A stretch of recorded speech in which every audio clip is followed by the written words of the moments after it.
That's a really good analogy. I actually, I have to cut off.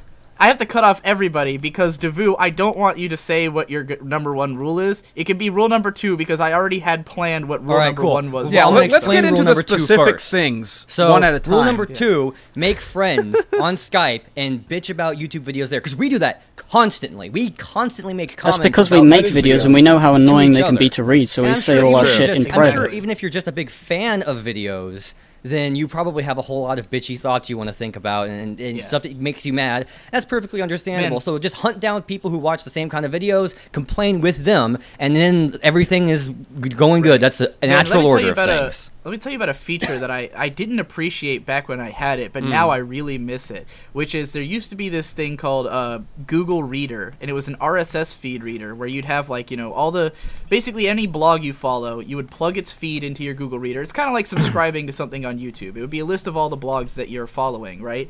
And you could share, you could take something from that feed and share it with your friends on Google, and then you could have your own comment section for that post. So let's say I posted something on my blog, and then my blog has its own comment section where people are responding to me, but then if someone shared the thing on Google Reader, then they could just talk about it with their friends. And it would give us the opportunity to speak more critically about the post without having to say stuff right to the guy's face that maybe would be annoying or, you know, or defeat the point or derail the conversation. So I think that is definitely something that should be done. I think there's too many people who respond to your video with comments that aren't helpful for you or for other viewers of the video. They're just the guy. I don't know. I think this whole wall of separation you want to put up between the person who made it and the people who are commenting on it, I'm not sure that's a good thing. That is not what I'm describing. Okay. I'm describing having 2 places to discuss the video. Yeah, all right. One that you could, like, could you imagine if all of us took the shit that we say about, like, the average, like, brony reviewer and we said all that in their comments? It'd be a nightmare. Fucking ruin their life.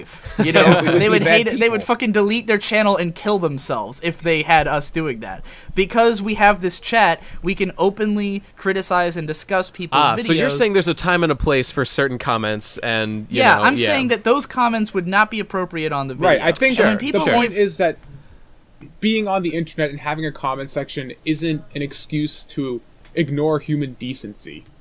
Yes. Like, you should... As a proud 4chaner, I disagree. For the same reasons that you wouldn't, like, okay, you know, I have all my friends, right, my offline friends, because we all talk together all the time. I don't think any of us really just, like, splits off into one-on-one groups and talks shit about each other. At least I don't. As far as you know. But, like, you know, in real life... I talk to myself about how much I hate you all. Yeah, right.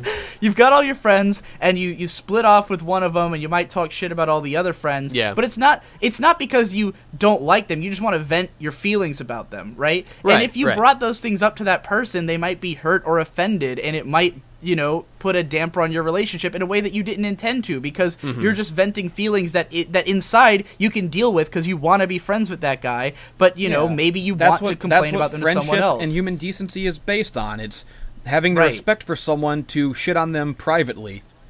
And you know, one of the reasons why that's part of human friendship. The YouTube sphere is a place where you put ideas and then people shit on them because that's just the way they feel like doing it. But that's the thing. I don't think it makes sense to be that way. Like I said, there's never a time, like, if we all watched Batman v Superman and we all thought it was a huge piece of shit, no one walks up to Zack Snyder on the street and goes, "Your movie's a fucking piece of shit." We make internet videos.